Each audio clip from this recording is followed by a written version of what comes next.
Welcome back to the Webby O'Neill channel. And over here in the UK, people are set to vote for a new leader over here. And it looks like Ineos have given Erik ten Hag a vote of confidence with him signing until 2026. Plenty to discuss today, Red, so get involved in the chat and we will try and discuss from your comments throughout today's video. First of all, your first reactions to this? It's needed. That's my first reaction. I wouldn't have expected it any other way.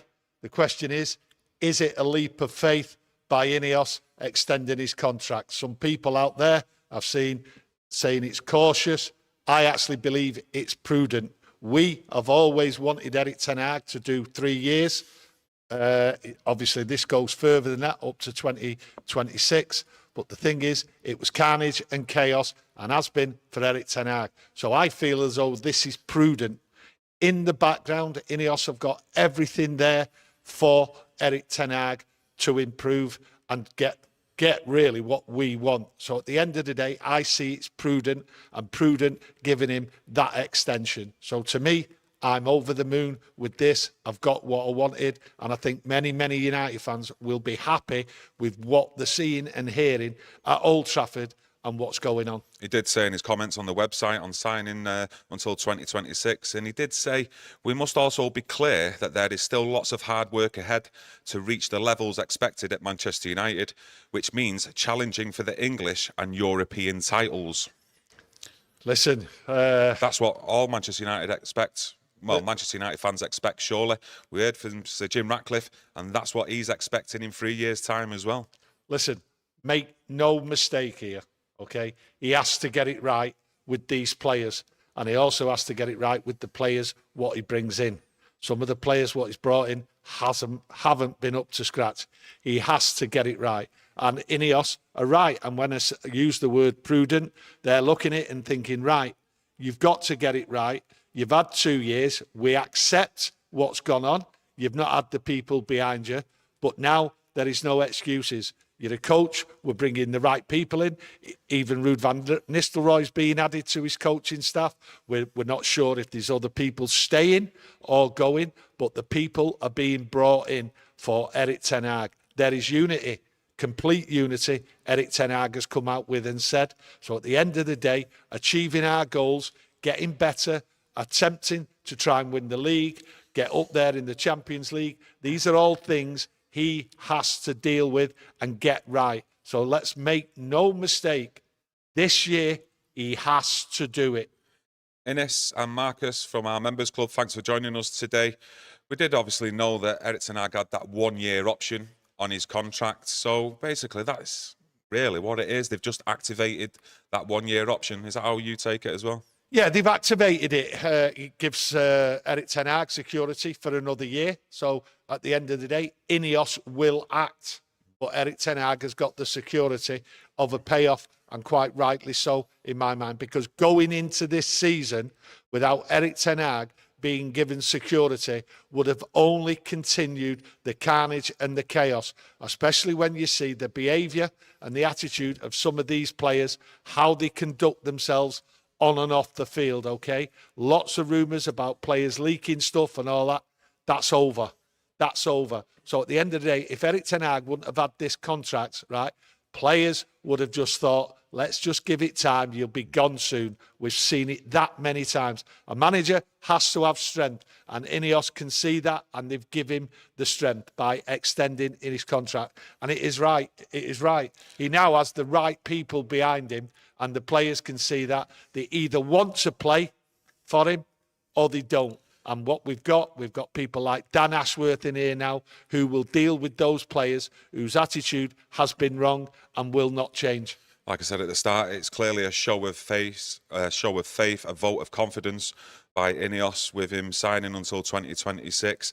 But let's have it right. Results will determine his future. But for me, he's in a much healthier position now with certain people in the backroom staff helping him.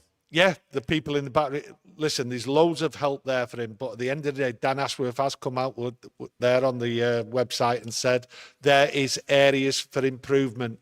Okay, lots of glowing praises for him about what he's achieved. And I think he also understands in difficult circumstances as well. But there's areas for improvement. And if them areas don't improve, okay, he will be gone. Ineos will act, and that's what you would expect. These people aren't hanging about. They've put everything in place for him. But what you have to see, you cannot see a football game, right? Some where players don't even know what they're doing. You don't even understand the style. That's all got to change. So they're the areas of improvement I, as a fan, want to see, and I'm sure you do. United have to compete. Ineos are saying that. Ten Hag is saying that. And they think they've got the right structure there. So for me, Erik Ten Hag is in a great place. I think with the right team behind him, his own people there, I think we're going to see a big, big improvement this year, especially in attitude. It has to improve. Yeah, Marcus Stevenson says it gives Erik Ten Hag a bit more power in the dressing room. I think it gives him more power all over, especially with having people behind there doing the work, what he was doing, and really what you wouldn't expect him to do. I look at it there. He's now not responsible for players departing. Dan Ashworth, that's a role he's going to be taking on. You know, when people go on about Erik Ten Hag needs to get rid of the deadwood and everything else like that, that really is not the manager's problem. The manager should be turning around saying, oh, I don't fancy him, I don't want him, don't like this, here's the reason why, get rid, and then leave it to him. It just seemed like Erik Ten Hag for the last 2 years has been involved in everything, getting rid of players, dealing with players. You look at Sancho, how that went on in the public. You look at Greenwood, how that went on in the public. It just got carnage and everything. And Erik Ten Hag was left to deal with it with the media when there are other people in there to make statements. I mean, at times there was that many statements coming out of Old Trafford. It was unreal. And the statements just meant nothing. They were just ridiculous. So the right people are in place to deal with the things and take it off Erik Ten Hag. And he should see signs of improvement in and around his staff and also on that pitch. And like I say, if it doesn't improve, then we all know what's going to happen. This is his 3rd year here. And that's a long time for a lot of managers. What you see, what goes on, especially in the Premier League. That is a long time. Yeah, he also said in that statement, in my discussions with the club, we have found complete unity in our vision for reaching those goals, and we are strongly committed to making that journey together. Now, at one point, you know, it was 50-50, wasn't it, really? Especially after that FA Cup final, the build-up to it, with all the talk about Ineos speaking to other managers. So do you feel there is, like, a commitment there with each other on going forward? I think there is a commitment going forward, and he says complete unity. And I think that complete unity statement, what he's come out with, goes on the fact that they've all accepted that there is room for improvements. So that means criticism has come at Erik Ten Hag. They've not just sat there and gone, oh, we need to improve this, we need to improve that. Erik Ten Hag has had to take criticism, and quite rightly so. We back Erik Ten Hag, but we still criticise certain games, certain things what he does, and quite rightly so. And Erik Ten Hag has had to take that criticism. So he'll have took that on board. He's improving what he wants by bringing in people like Ruud van Nistelrooy, which I've just said. So at the end of the day, Erik Ten Hag hasn't sat there like that as if to say, you better give me an extended contract or else I'm going to just like kick off. No, he's took the criticism. He knows what he's done wrong. He's not daft. And at the end of the day, the improvements, there's a big area for improvements, and we have to see them. Yeah, Dan Ashworth also touched on that as well. And he did mention, while the club's review of last season highlighted areas for improvement, it also reached a clear conclusion that Erik was the best partner for us to work with in driving up the standards and outcomes. Well, they've looked at it, and can I just say as well, Dan Ashworth's not been here too long, 5 minutes basically. So obviously he's been heavily involved with what's been going on with this process as well, even though he's only just been here 5 minutes. Well, technically he's been here 5 minutes, but we all know that he's been involved. It's the way of the world. We did mention it a few times. He's been talking. He knows what's been going on, and he's been dealing with it. The same with Barada. Even though Barada is coming in next week officially, he's been right at it. So they've all been working behind the scenes and dealing with Erik Ten Hag on what they should do. They've looked at other coaches and they've decided to keep with him. So at the end of the day, achieving the goals, Erik Ten Hag has to do it. I also have to say this: how anyone can say this isn't the right thing for Manchester United I don't see how you can't see it any other way than it being the right thing. The infrastructure, what's there, the way Ineos have conducted themselves by bringing in the right people, by United for 2 years being in chaos, okay? For me, I just don't understand how anyone cannot say that this is the right thing, because it is the right thing for Man United. Not just certain players or what's there or the infrastructure. It's the right thing. It's stability, and that's what we need. But this year, 12 months, Erik ten Hag has to get it right. Talking about driving up standards, not just on the manager, the players as well. It's down to the players. I mean, some of these players, the way they've sort of like conducted themselves. I think a lot of them let themselves down last year, considering where we think some of them can actually achieve and the levels that they're at. Or do you think some of them are just average players and a lot of them need to just be thrown out the door, basically? They're dead wood. Yeah, there's a lot of dead wood there, but certain players who like you think you can't get rid of and that have let themselves down at times, not just this season, where they've sort of come out on social media saying something when there was no need. I think that's one of the areas of improvement with these players, where they have to turn around and say, anything you're coming out with, it has to be either vetted or you just don't do it. There is, to me, there is no point a player coming out with sort of like aiming a criticism at anything, because it just causes carnage within the club because everybody is looking at it. I expect this media to go full blast at Man United and Erik ten Hag from the moment the ball is kicked to start the Football League off this year. I expect it. And Erik ten Hag is going to be under pressure to get them early results. So at the end of the day, the players need to keep their mouths shut. That's not happened for a long time. So I hope that Erik ten Hag and Ineos and Sir Jim Ratcliffe clamp down on it and don't give any ammunition to this media, who last year I seen as a hateful, vindictive campaign against Erik ten Hag. He's got the contract, let him get on with it, and let's see what happens. To me, it's a prudent contract. At the end of the day, if it doesn't work, having a 1 year contract, paying him off, that's fine, and that's reasonable. More reasonable than we've seen in the past, to be honest with you. Andrew Bogg from our members club, thanks for joining us. Akash K, cheers for your super chat, my mate. The only concern for me, does it send a powerful message to the dressing room? Otherwise, I'm chuffed he's staying. I think it does send a powerful message to the dressing room. This players start to come back. Obviously, those not in the Euros start to come back next week. So it's done at the right time. So any player, I mean, if you look at the players what are in there, your Maguire, your Rashford, your Wan-Bissakas and people like that, Sancho, Greenwood, because don't forget, they are still Manchester United players and they are not fixed at any other club. So all these players coming in next week, okay, it sends a powerful message to them.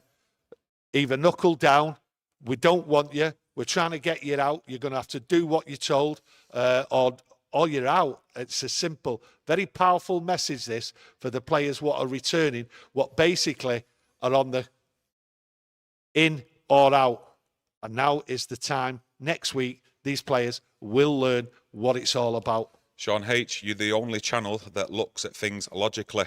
Not too sure sometimes. I think we should probably think before we speak, but you can only count on us to be honest, and that's definitely something that we are. So yes, we support as well, my mate, and everyone else out there. But one thing I think Ineos will be looking at, I'm not saying necessarily for improvement, but what they will want going forward under Erik ten Hag, and that's bringing you through and developing them. I think you'll see a lot of the youth coming through, especially this summer. I did say it the other day, and he will. If you look at Ineos, the way they're talking about looking at players, we mentioned it yesterday in the scouting system. They want to look at bringing 15-year-olds. They also wanted to work with United players going over to Nice, 15-year-olds, and bringing them through and all that. They are going to emphasise on youth. If you look at the targets they've had, Branthwaite, young lad. If you look at Xerxes as well, he's only young as he's 23. They're targeting as well. Even Delict at 24. All these targets are young players, and what it is, they're looking at it in a couple of ways. Get the young in, and they also look at it from a business point of view as well.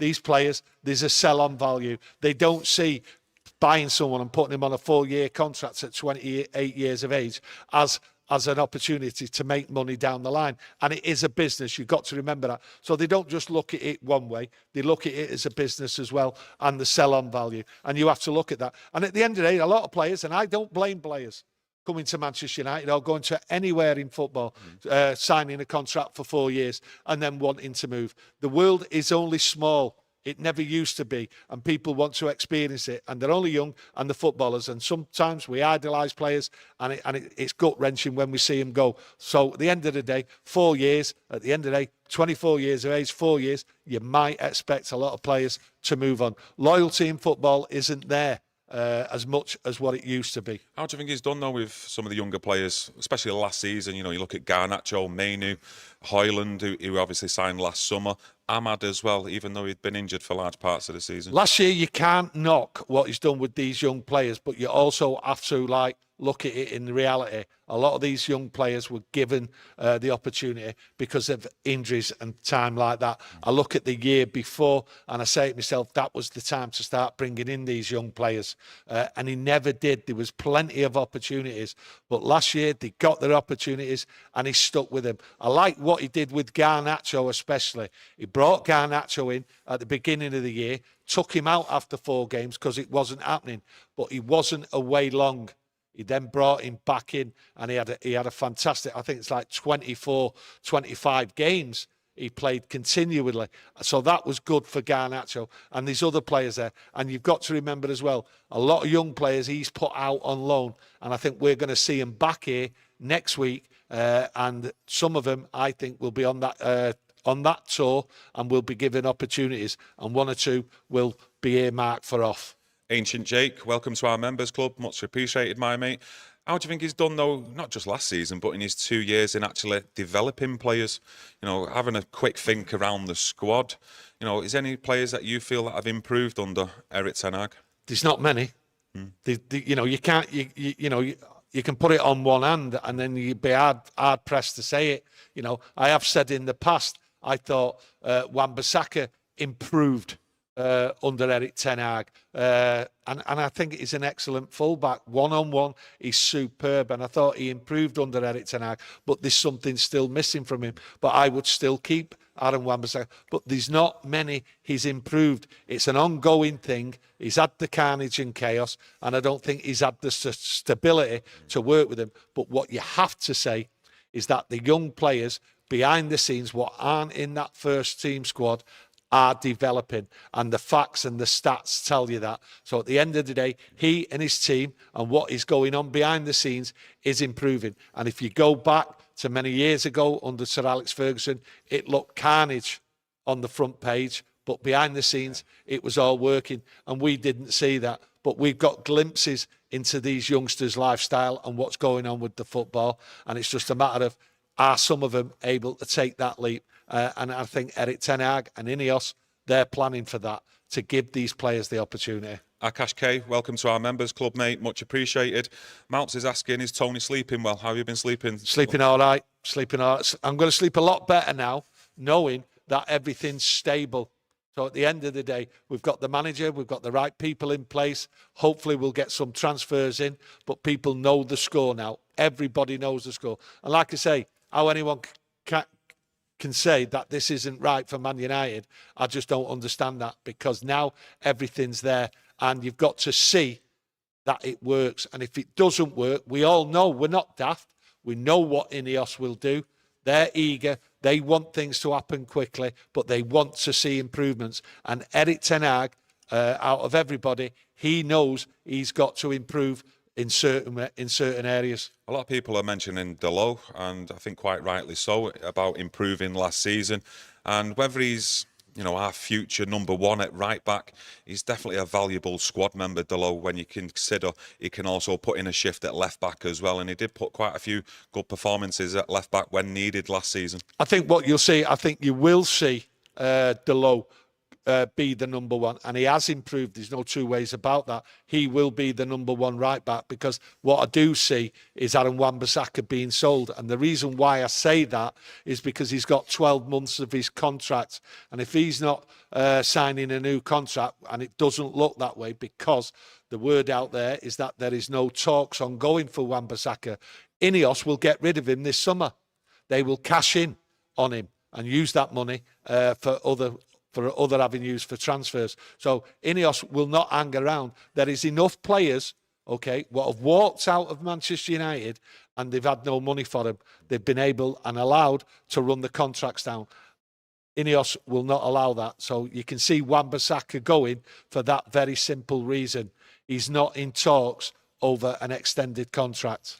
Andy B, great to see more new members. Get behind these boys, true lifelong United fans. Just like to thank everyone there as well who have become part of our members club. Quite a lot of you have actually signed up already. And just to let you know, we will be putting some content out later on the channel just for our members. But, you know, a lot of underperformers last season, you know, in particular the players. How long do Ineos, the Jim Ratcliffe, the Suits accept poor performances though? You know, is it just one season, or is it a couple of seasons just to get over it, or what do you think? I think they've already said to themselves, we're not accepting that, and they're going to deal with it this summer. I think Ashworth, we just mentioned it before, Ashworth, Parada, all the team, they've been talking, they've been working together, even though officially they haven't, but they have. We know they have, and they've been working on it. They are not accepting it. They are going to deal with players this summer, okay? They either get rid of him, okay, or players just refuse to go because the contract says I'm allowed to stay here. So that's the way it is. They are not going to accept. And if they can get rid of people this summer, they will do, because they're going to rely on young players, bring them in, players who have got the energy and the willingness to work. This summer, they're going to do it. I expected things to be dealt with earlier on in the last couple of weeks, but it hasn't. But they're not going to accept it going forward. Yeah. So you're going to see changes, okay? You see a little bit of chaos. It won't go right this season. You'll have your ups and downs, but what you want to see is improvement, and that's all we want. Ines Fusher has just gifted 5 memberships. Cheers for that, my mate, and everyone who'll get them. You know, basically modern football now, you're only ever as good as your previous season. So, and that obviously factors in with transfer fees as well. How many times we've seen players sold for huge transfer fees based on one season? But here at Manchester United, you know, should that really be the case that, you know, you have one poor season? You know, there could be factors in that with injuries, personal life, and then you should be sold in the summer.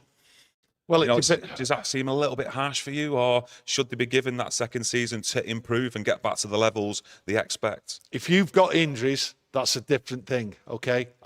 Me personally, I'm not accepting anything else. Just mentioning it because a couple of comments in the chat, so I just thought I'd refresh that to you. Yeah, listen, if players aren't performing, okay, and they're on them wages, right, and they haven't got the motivation, right, because if you can't motivate yourself to do a job on them wages, right, period, don't matter who you are, then you're out. If you don't perform all season, then what have you done? Okay, but you can perform and do this and go and do that off the field. Okay, not on. You need to perform week in, week out. That's what your job is. And anyone in a normal day-to-day job, if you don't do what you're paid to do, you're out. So why do people want to give exceptions to players? What? Because the stars that are in the media and all that? No, you're not on. You're not on. The world's not like that anymore. Do what you're paid for. And if you don't do it, right, you're out. Nikos P, welcome to Members Club. Shabazz, Malps, Emmy and Antel putting content out later on, so keep tuned for that. Anything more to add, though, on that news today? No, I think it's great. Like I said, it's needed. It's what I expected. I thought maybe he might have been given a 2-year contract. You never know. There might be a clause there. Extended on top of that, so it'd be 4 years. No, I expected him to be given a 2-year deal. Right, and on top of his 1 year when he's finished this year. 3 years in total. So it would have been 3 years in total. But you can't have everything in life. But I do understand why Ineos have done it. And like I said, to me, it's prudent. It's the right thing for Ineos to do. Everything's there. And giving him till 2026, I'm over the moon for it, because Erik ten Hag has had 2 years of carnage and chaos. This year, he has to do it. He knows what's gone wrong. Ashworth's pointed it out to him. Jim Ratcliffe's pointed it out to him. So at the end of the day, improvements, everything's there. I think going forward, a lot of people are not happy that Erik ten Hag is still here because things are going to improve. You've got Sir Jim Ratcliffe and Ineos putting the right people in place, and I think people are a little bit wary going forward. So expect the attack on Man United from the media because they do not like it. Just like to thank everyone for joining us today, getting involved in the chat, some great opinions in there, and welcome to a lot of you who have signed up today to our members club. Content coming out later on. If you want to help support the channel, smash a like on the video, and we'll be back tomorrow with another Manchester United chat. So hopefully see you there. Get that notification on, Reds. You enjoy the rest of your day. Thank you. Thank you.